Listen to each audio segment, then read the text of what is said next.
ठीक करेगा। हाँ बागी सर नमस्कार।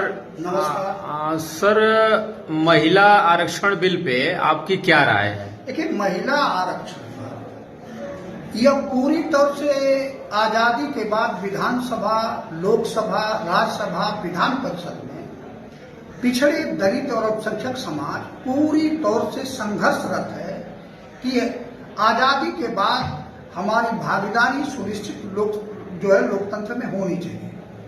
और इसी सोच के तहत तमाम सारे लोग संघर्ष करके विधानसभा, लोकसभा में आ भी रहे हैं। लेकिन सवर्ण समाज इतना डरा हुआ है कि यदि यही स्थिति रही तो हमारी संख्या जो है दिन पर दिन जो है कम होती जाएगी। उन लोगों ने एक साजिश के तहत महिला आरक्षण को एक तरह से पटल पर लाया है और पास करा करके वह चाहते हैं कि बैकडोर से, चूंकि आज भी पिछड़े और दलित अल्पसंख्यक समाज में शिक्षा के प्रति जागरूकता उतनी नहीं है और न ही यह समाज महिलाओं को आगे करने के लिए तत्पर है। ऐसी परिस्थिति में अगर कोटा निर्धारित नहीं हो गया, आपने शरद यादव को देखा कि पार्लियामेंट में शरद यादव ने कहा कि 33% कम है, महिलाओं की आबादी के हिसाब से 50% आरक्षण होना चाहिए। लेकिन उस 50% आरक्षण में दलित महिलाओं का, पिछड़ी महिलाओं का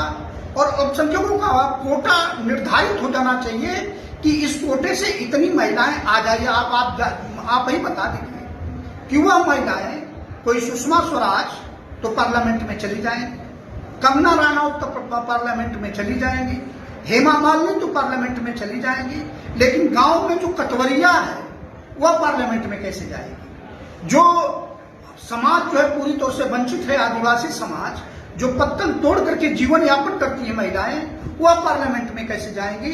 उनका सारा का सारा कोटा वही जो IAS है, IPS है या ठेकेदार है, उनके घरों की बहू बेटियां आकर के जो ना सारे के सारे जो ना सीटों पर जो ना काबिज हो जाएंगी। और फिर समाज आजादी के पहले इस आधार पर समाज जहां से खड़ा हुआ था वहीं ले जाने की कोशिश की जा रही है। इसीलिए इस महिला आरक्षण को एक साजिश के तहत, हमको तो हंसी आती है कि आज मैं देख रहा हूं कि रतनपुरा में हमने देखा कि जो समाज महिला आरक्षण विरोधी है वह जुलूस निकाल रहा है और पिछड़े दलित नेताओं को, अल्पसंख्यक नेताओं को दोषी ठहरा रहा है। लेकिन जिस समाज को आगे आना चाहिए वह समाज पूरी तौर से अपने घरों में घुसा हुआ है, या जो राजनीति करने वाले लोग हैं वह नहीं तो खुद करके चर्चा करने के लिए तैयार हैं, न पॉलिटिकल पार्टियां इसमें मुखर होकर के आगे आने के लिए तैयार हैं। हाँ, एक समय था जब उमा भारती भाजपा में रहते हुए उसने आवाज उठाया था और आवाज उठा करके वह बहादुर महिला थी। उन्होंने कहा नहीं, महिलाओं में पिछड़े और दलित अल्पसंख्यक महिलाओं का आरक्षण क्लियर होना चाहिए। उसने उभर करके सामने आकर के अपनी बात रखा था। आज दमतारी से न तो सत्ता पक्ष नहीं विपक्ष, कोई भी महिला इस तरह से आकर के पिछड़े और दलित अल्पसंख्यक महिलाओं की वफादारी में सामने नहीं खड़ा हो रहा है। यही देश का दुर्भाग्य है। इसका क्या कारण हो सकता है कि जो पिछड़े दलितों की राजनीति करने वाले बड़े नेता हैं वो OBC आरक्षण पे महिला कोटा में क्यों मौन है? आज हालत है कि भाजपा इस तरह का माहौल बना रही है कि ये लोग महिला विरोधी है और ये डर के मारे इसलिए नहीं कर पा रहे हैं। लालू यादव ने पार्लियामेंट में कह लिया अपनी बात, शरद यादव ने पार्लियामेंट में कहा और मुलायम सिंह ने पार्लियामेंट में कहा और पिछड़े दलित अल्पसंख्यक लोगों में उनकी स्वीकार्यता बढ़ी।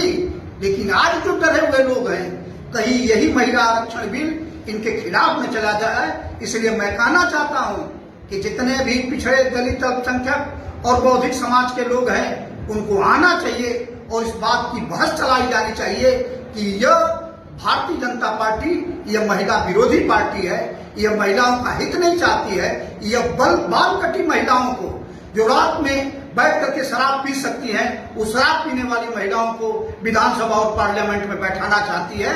इस साजिश के खिलाफ सबको सामने खड़ा होना चाहिए। जी बहुत बहुत धन्यवाद। धन्यवाद आपको।